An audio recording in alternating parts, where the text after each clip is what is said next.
Hola, les habla la arquitecta Caeiro. Ahora veremos la segunda parte del teórico referido a las ideas y concreciones urbanas de posguerra y de los 60. En esta segunda parte de la clase, como les decía, vamos a ver las líneas del pensamiento del estructuralismo y del existencialismo en relación a la actividad de los arquitectos del Team 10.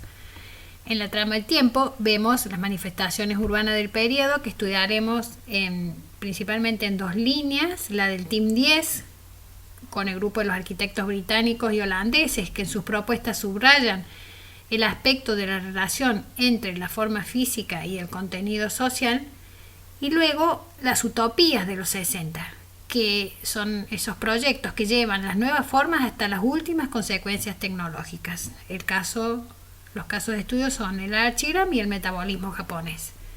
Y además veremos también como obras realizadas las propuestas de las New Towns inglesas. Vemos aquí en la línea del tiempo la sucesión de los últimos Siam. Decía Frampton que el noveno Siam, realizado en Aix-en-Provence en 1953, fue donde la generación de los jóvenes arquitectos, encabezados por el matrimonio de Alison y Peter Smithson y el holandés Van Eyck, cuestionó las cuatro categorías funcionalistas de la Carta de Atenas, que nosotros hemos estudiado: la vivienda, trabajo, diversión y circulación, y presentó la grilla. Los Smithson expusieron en este congreso las fotos de Henderson y presentaron como propuesta crítica a la ciudad moderna cuatro categorías fenomenológicas: casa, calle, barrio y ciudad, en lo que se llamó la grilla. Esta crítica y la necesidad de encontrar una relación más precisa entre la forma física y las necesidades sociopsicológicas de los habitantes fue el tema para el SIM 10, llamado El Hábitat. Este congreso se realizó en Dubrovnik, Croacia, en 1956, ya sin la presencia de los viejos dirigentes. Fue Le Corbusier quien aceptó el cambio y escribió: los jóvenes son los únicos capaces de percibir personal y profundamente los problemas actuales, las finalidades que hay que prefijar y los medios para alcanzarlas. Así se conforma el grupo de jóvenes arquitectos conocido como Team 10. Como pueden ver en la imagen de arriba, los jóvenes arquitectos sostienen un cartel que simboliza la muerte del Siam. En otras imágenes aparecen varios de los miembros más significativos del Team 10. De izquierda a derecha y de arriba a abajo vemos a George Candilis, Peter y Alison Smithson, Aldo Van Eyck y Jack Bakema con Joe van der Broek. Todos también se reunieron luego en 1959 en Waterloo. Todos estos arquitectos que fueron los miembros del Team 10, Candilis, Bakema, Van Eyck, Alison y Peter Smithson, Shadrach Woods, John Weckler, William y Jill Howell y Robert Goodman.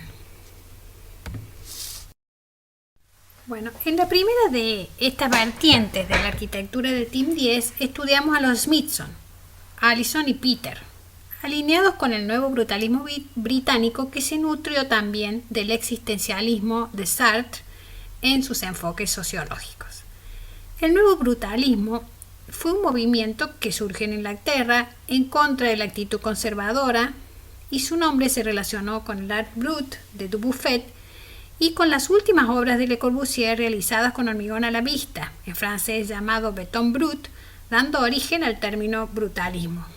Ordey Corsini, un teórico español, caracterizó este movimiento por, primero, la legibilidad formal de los proyectos, donde los materiales están siempre a la vista y se expresa la estructura en un diseño sencillo, y luego en la búsqueda de una relación entre las raíces antropológicas de la cultura popular y la utilización de los medios de consumo más contemporáneos.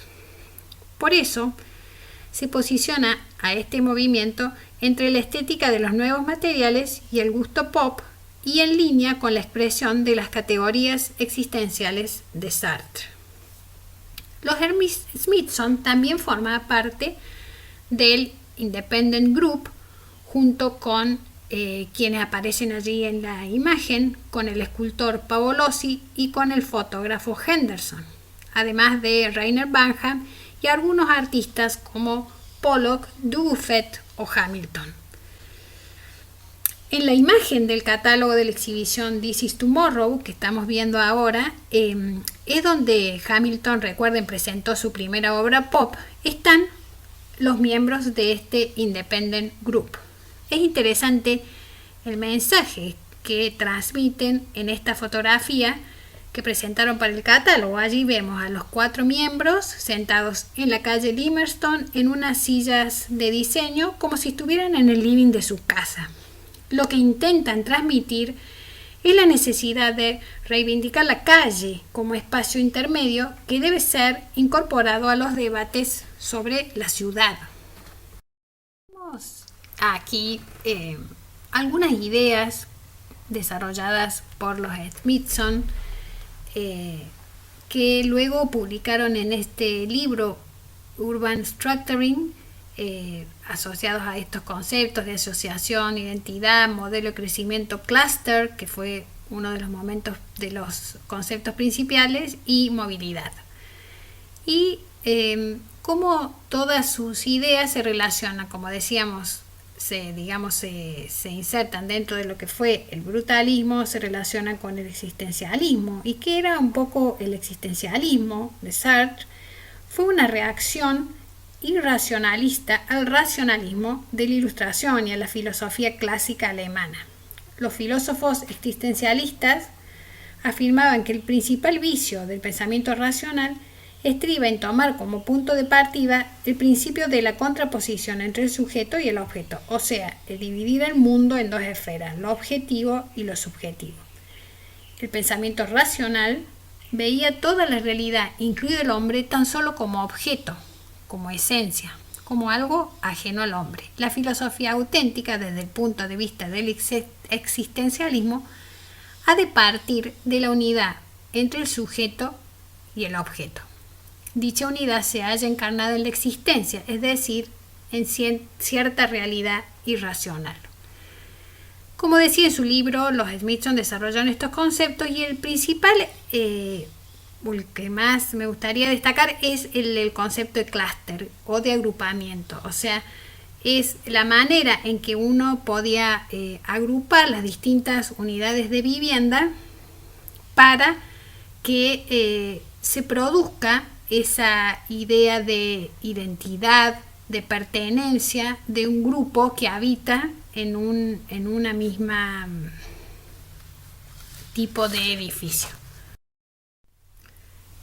En 1951 los Smithson conocieron a Pavolosi, quien a su vez les presentó al fotógrafo Henderson. Henderson sacaba fotos del barrio Bethnal Green donde vivía para un estudio sociológico que estaba realizando su mujer Judith, que era antropóloga. Los Smithson, atraídos por esas fotografías, son las que estamos viendo, estudiaron el barrio Bethnal Green, al este de Londres, y las relaciones sociales espontáneas que se establecían en sus calles.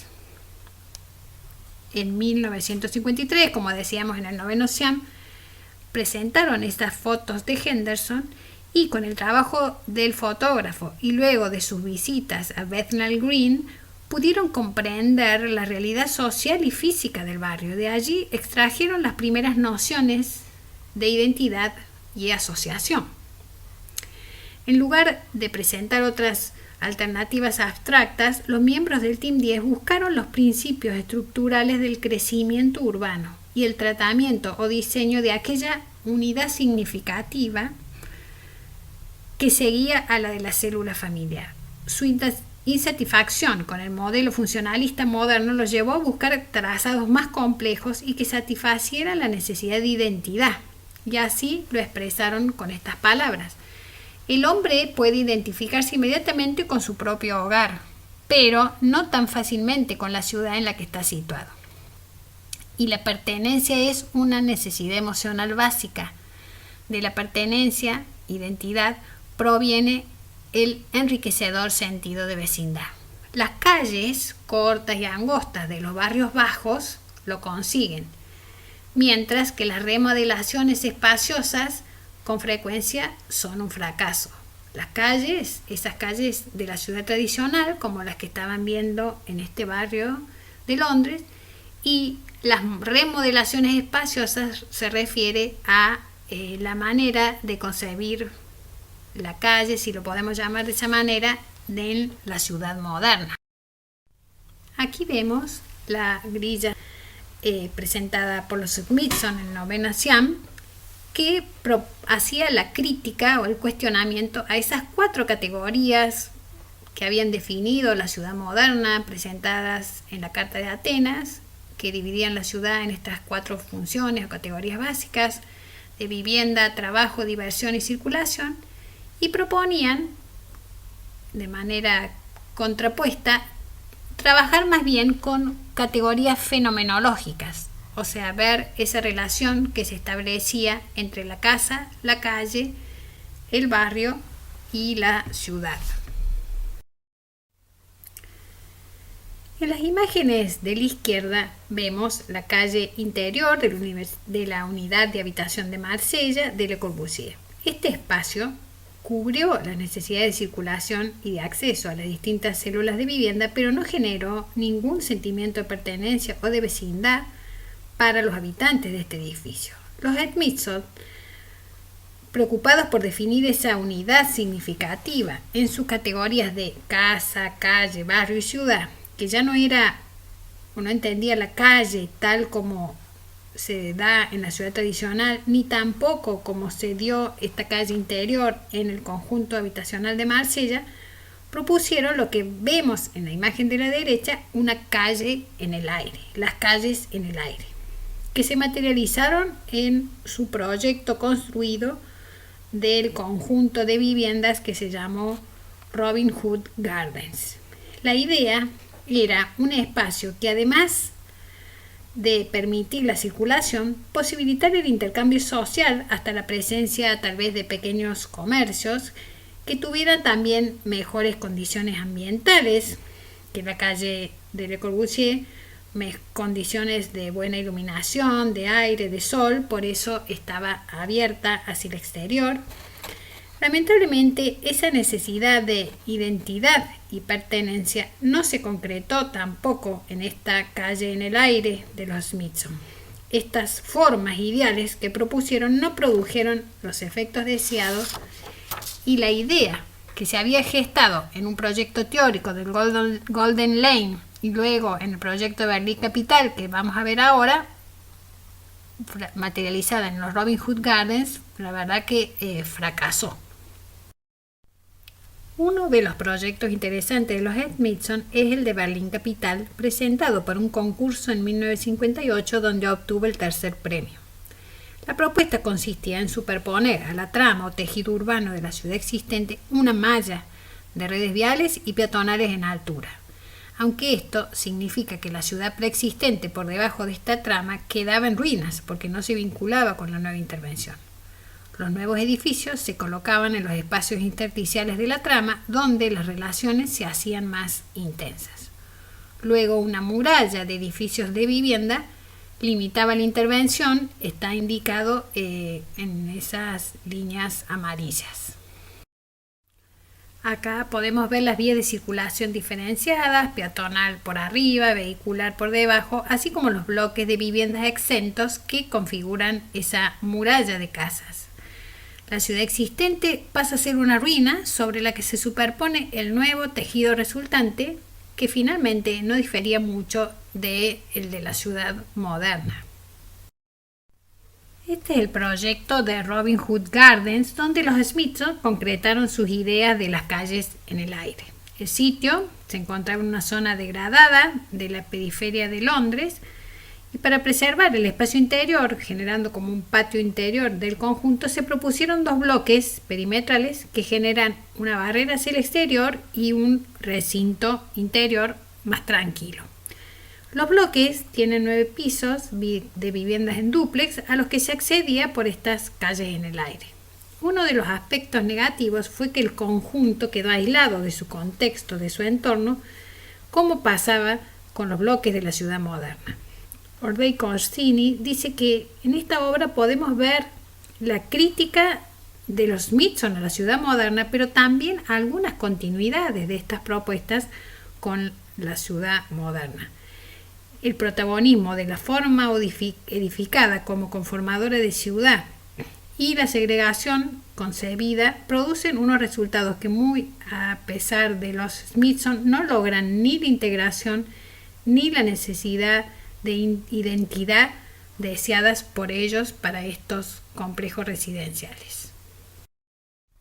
Bueno, este edificio fue demolido hace poco, en diciembre de 2017, y es un caso realmente interesante estudiar y ver realmente cuáles fueron las razones que llevaron a su demolición. Si fue porque realmente no fue un conjunto de viviendas exitoso o si fue por el deterioro constructivo y estructural de la obra. Otro de los grupos de arquitectos del Team 10 que veremos es el de los holandeses. Como vemos en la placa, su trabajo se relaciona con la antropología estructural de Lévi-Strauss. Lévi-Strauss fue un pensador francés, una de las grandes figuras del siglo XX, que inició en el enfoque estructuralista de la antropología. Dedicó alrededor de 30 años a un meritorio trabajo etnológico de campo en Brasil, Estados Unidos, México y el continente asiático. Lo que caracterizó a estos arquitectos holandeses del Team 10 fue justamente su relación con el estructuralismo de Lévi-Strauss. Sus ideas se apoyaban en la mirada antropológica propuesta por este pensador en su etnología o antropología estructural, que es la ciencia justamente que estudia los pueblos y sus culturas en todos sus aspectos y relaciones. Ordei Corsini dice que Lévi-Strauss intentó entender una comprensión del hombre en su totalidad, en sus diversas condiciones existenciales, culturales y sociales, distintas de la comprensión exclusivista de la cultura racional occidental. Lévi-Strauss adoptó para estudiar la sociedad el método del estructuralismo de Saussure. Saussure propone un método que va más allá del estudio de las experiencias conscientes de la vida social y del hombre y busca indagar en las condiciones inconscientes que forman parte de una estructura profunda que está por debajo de la cultura de todos los tiempos. Es decir, que para poder diseñar un complejo de vivienda era necesario estudiar al hombre, al usuario, desde la perspectiva antropológica y así comprender y dar respuesta a las particularidades de cada grupo. Ordei Corsini considera que estas ideas del estructuralismo finalmente no fueron aplicadas en su totalidad. Los conceptos con que trabajaron los holandeses eran trabajar con primero el diseño de unidades elementales, viviendas, con la idea de clúster, pero una idea de definición del lugar y de identificación con un sitio. Luego generar unidades espaciales que el usuario pudiera ir modificando con una expresión personalizada del sitio por parte de los usuarios y con la posibilidad de crecimiento como una unidad dada. O sea, si un usuario compraba una vivienda y tenía necesidad de ampliar, podía generarse ese crecimiento. En segundo lugar, trabajaron con estructuras que articularan esas unidades elementales, como veremos luego en el plan Pampus. Y en tercer lugar, aplicar estas ideas en escalas que sean manipulables, o sea, implicaba que para la definición de la forma, las geometrías y las técnicas, tanto de las unidades elementales, que es la vivienda, como de aquellos espacios de articulación, se hiciera posibilitando la convivencia en todos sus matices, y el desafío entonces era justamente encontrar la escala adecuada. En relación a estas ideas vemos dos proyectos. El primero, este que está en la placa, es el paseo comercial de Lichtbahn o la peatonal de Rotterdam, realizado entre 1952 y 1954. En esta reconstrucción del centro de Rotterdam se genera un paseo lineal que sirve de unión entre dos hileras construidas de edificios de mediana altura, creando un espacio peatonal semicubierto de articulaciones mucho más precisas. El resultado fue un paseo comercial peatonal de una escala manipulable, de una escala humana. En cuanto al plan Pampus, este consistía en una extensión de la ciudad de Ámsterdam. La ampliación agregaría un sector hacia el este, avanzando sobre el agua de la bahía, con 4 nuevas islas para alojar 350.000 habitantes. Vemos la ciudad de Ámsterdam con su centro medieval, la ampliación del siglo XIX y la propuesta de expansión en amarillo. En la imagen vemos nuevamente la ciudad de Ámsterdam. La ampliación estaba construida ganando terreno sobre 4 nuevas islas, sobre la bahía, y una autopista rápida y una línea de metro generaban una columna vertebral sobre la que se insertaban unas costillas perpendiculares que formaban cada una un barrio con un total de 35 barrios de 10.000 habitantes cada uno. La circulación entre la columna y la costilla se basa en la separación de niveles de circulación peatonales, vehículos más lentos y vehículos más rápidos. Y cada barrio está dividido en 3 partes. La zona central, con el ferrocarril y la autopista, donde se ubicaban las oficinas y viviendas de alta densidad, indicada en color rojo. Luego, las zonas laterales o transversales con edificios de media altura que rodean las plataformas en varios niveles, indicadas en amarillo. Y zonas de recreo que separaban las distintas unidades entre sí, indicadas en color verde. La composición tenía así entonces una forma piramidal. El centro de la ciudad se situaba a lo largo de la bahía, en Colorado, y cerca de la isla fortificada estaban las universidades, los comercios, los teatros y los servicios administrativos a mayor escala. Como pueden ver en los croquis de la izquierda, este proyecto adoptaba todavía la lógica de segregación de la ciudad moderna, es decir, no lograba una propuesta superadora, pero fue un aporte como proyecto de urbanización total. Vemos ahora las utopías de los 60. En primer lugar, el grupo inglés del Archigram y luego los japoneses con el metabolismo. Estas propuestas se sustentaron en las posibilidades tecnológicas de los 60 para pensar una nueva forma de ciudad, las que llamamos por eso utopías de los 60. Los arquitectos del Archigram, en línea con ese ambiente innovador de Londres de los 50, consideraron los avances de la cibernética, de la economía, de la demografía y de la cultura pop y crearon ciudades imaginarias, utópicas, materializadas en unos dibujos muy atractivos. Este grupo inglés, conocido como el Archigram, estaba compuesto por 6 jóvenes arquitectos: Warren Chalk, Peter Cook, Dennis Crompton, David Green, Ron Heron y Michael Webb. Propusieron una arquitectura desechable, intercambiable, como cualquier objeto de consumo. Y este grupo respondía a el Architectural Association de Londres, una escuela de vanguardia inglesa en la que hasta el día de hoy se forman muy importantes arquitectos, y también a las propuestas del pop art.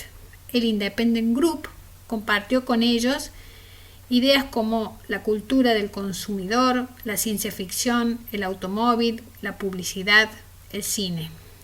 Vemos aquí la Plug-in City o ciudad enchufable, proyecto atribuido a Peter Cook. Es una megaestructura a 45 grados, como pueden ver en el gráfico de abajo, sobre la cual se asientan las distintas actividades de la ciudad: circulación vehicular a distintas velocidades, circulación peatonal. La vivienda, unidad de habitación, está concebido como una cápsula de metal que se ve en negro en el gráfico, y por medio de una grúa ubicada en la parte más alta de la estructura se puede ir cambiando y moviendo de lugar. Y finalmente extraer para desechar cuando haya cumplido su ciclo de vida útil. Lo mismo sucede con los otros espacios de trabajo, por ejemplo, y otros que sirven para desarrollar funciones en la ciudad. Ahí les voy a poner al final de la clase, junto con la bibliografía, un video armado por unos alumnos que me parece que está muy interesante la manera en que ellos explican esta propuesta. Estos dibujos, con la estética del pop, relacionados también con la técnica del collage, representan otra propuesta que es La ciudad que camina, proyectada entre 1963 y 1964 por Ron Herron. Está conformada por unas megaestructuras con piernas telescópicas que se trasladan de un lugar al otro por el agua. En las imágenes se ve estas estructuras acercarse a la ciudad de Manhattan, de Nueva York. Vean los rascacielos al fondo. La propuesta de Herron tomó como referencia hechos y objetos reales, transformándolos y cambiándolos de tamaño. En este caso, esas estructuras aluden a unas torres de extracción de petróleo que se utilizan en el mar. El metabolismo japonés es otra propuesta dentro de las utopías tecnológicas, pero más formal que la de los ingleses, y que expresaba una preocupación y angustia por los problemas de la ciudad y la humanidad. Fue creado en 1960 por Kenzo Tange y participaban arquitectos como Kiyonori Kikutake, Kisho Kurokawa, Masato Otaka, Fujimiro Maki, Noboru Kawasoe y luego Arata Isozaki.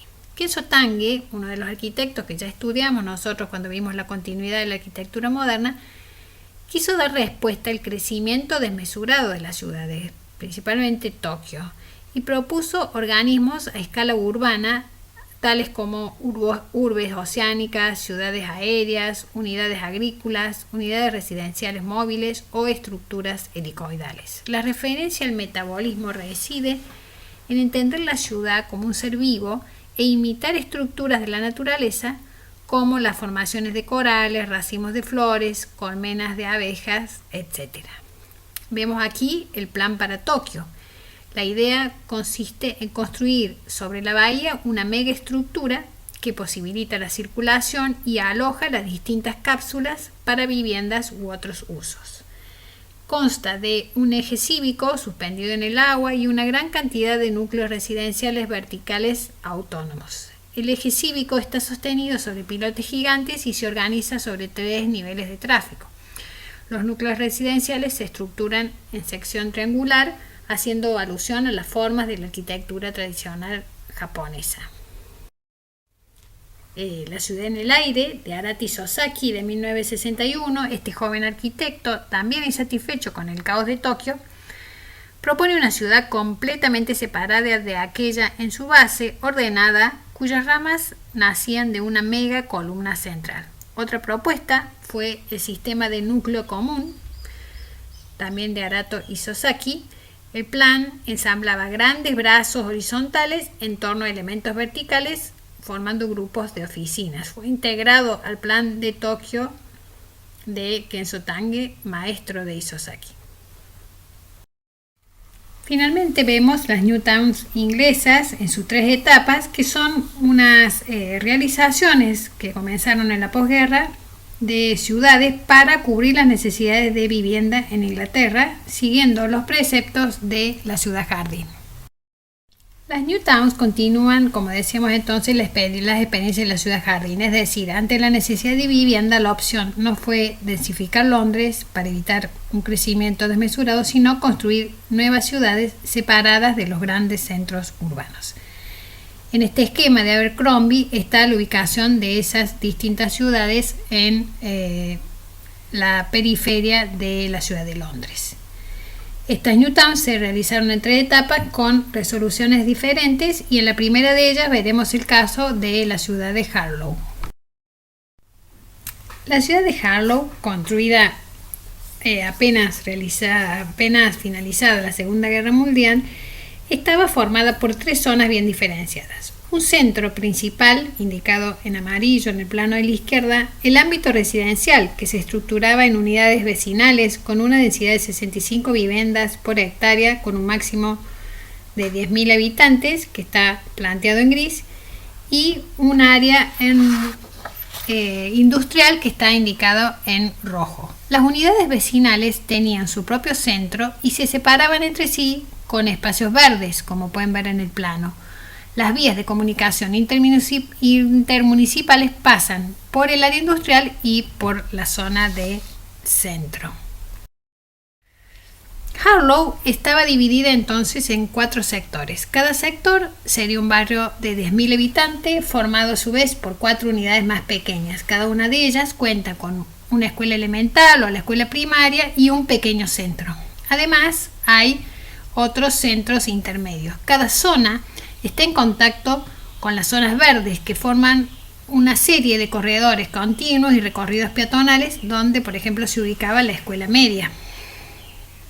Las viviendas conforman clústeres o agrupamientos y la tipología es de casas bajas en hilera, como se ve allí en la imagen de la izquierda. La crítica a esta propuesta fue, en realidad, la muy baja densidad que tenía, por lo tanto la antiurbanidad, la importancia excesiva del automóvil para desplazarse, la escasez de servicios y por lo tanto la carencia de vitalidad del espacio urbano. Aquí vemos la segunda etapa donde se intentaba superar las falencias de las primeras New Towns. Primero se buscó aumentar el tamaño llegando a una población de 70.000 habitantes y trabajando con alta densidad poblacional. Vemos el caso de Cumbernauld, ciudad que debía descentralizar a la ciudad de Glasgow. La propuesta está compuesta por un centro que tiene una forma lineal de 1 kilómetro de longitud, rodeado por una área residencial con sus unidades vecinales. De esta manera, los habitantes podían acceder al centro peatonalmente o en automóvil recorriendo una corta distancia. El centro se construyó como una megaestructura donde se desarrollaban todas las actividades: hoteles, edificios administrativos, oficinas, guarderías, centros de salud, etc.